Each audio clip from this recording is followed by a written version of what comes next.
What's going on, guys? Brandon again, and today I'm bringing you some more War Thunder gameplay of Enduring Confrontation of the British and the Americans versus the Germans over Ruhr. And today we're going to be taking a look at some B-24, P-51, and some P-63 gameplay.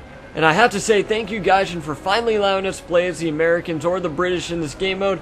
I feel like the British and the Americans allow us to have a really solid test versus the Germans in Enduring Confrontation.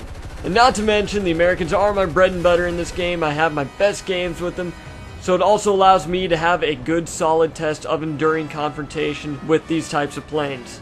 Now for starters, let's go ahead and talk about bombing in this game mode. Now all that you're going to see in this, I don't have too much gameplay of each plane. It's just basically some small clips. I did want to put some B-29 gameplay in, but I just didn't feel like the gameplay was all that interesting. I'm not going to bog you guys down with boring gameplay. But please believe me when I say this, bombers are a really big part of Enduring Confrontation. I just really don't think that people know how to utilize them yet, and all that people are really doing is just going for the air superiority points.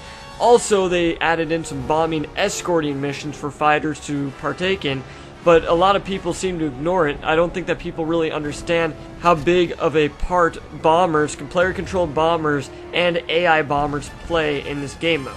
Now, if you guys remember my last video, I was really all for adding in more objectives, and escorting missions was one of them. Now, if you escort the bombers from point A to point B, they will do considerable damage on a base, on a bombing base or an airfield, depending on which they attack. Now, if you combine this in conjunction with player-controlled bombings, if you bomb certain areas and you bomb out their airfields, it really consolidates the areas that they can spawn in.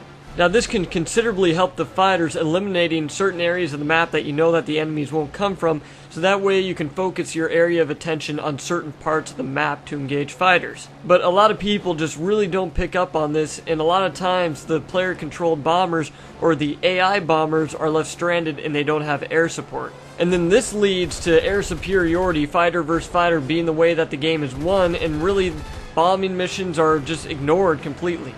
So Gaijin, my next thing to you is you really got to figure out a way to allow the bombers to have more support, either from AI fighters or from, you know what would actually be a really cool idea, I've been thinking about this for a while. You should have the ability, if you go into a test flight with planes or you create a mission or something, I forgot which one it was, you'll have like 3 other AI bombers or fighters flying with you. So what you should do is when you spawn in, you have the chance to buy in extra planes. Like, so if you're wanting to go to a certain base, you can maybe spend the extra amount of lions to buy 3 other bombers that will fly with you in formation all the way to the objective.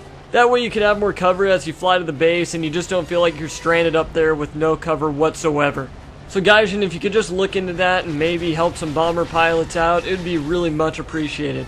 Now, looking at other factors in the game, the fighter gameplay has actually gotten considerably better compared to what it was in the first test.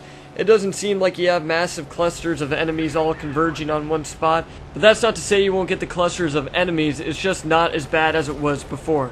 So the next thing that I really want to see for the fighters and the attackers is ground attacking missions of some sort. Maybe you can add in an objective where you have to strafe run a train carrying supplies and weapons, or maybe you have a ground attacking mission where you have to stop the convoy from getting from one side of the map to the other, allowing the enemy to gain tickets that adds towards their point total.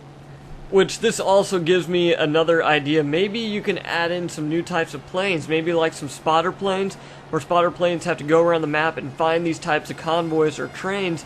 That way you can alert in the attackers to come in and strafe from them. I mean, I can just keep thinking of different ideas all day for this type of game mode. I mean, I really do commend you, Gaijin, for adding this game mode in. It has been a really stellar, new, fresh, refreshing type of game mode added to War Thunder. It gives War Thunder a new breath of life here. And I've been seeing a lot more people coming back to it and playing it, saying that they really are interested in this game mode and they really enjoy War Thunder again. So keep adding to it. Maybe just keep throwing like some of my ideas or other people's ideas or some sort of ideas into the game. I mean, a lot of people can come up with a lot better idea than I can, but I'm just throwing stuff out there to give you.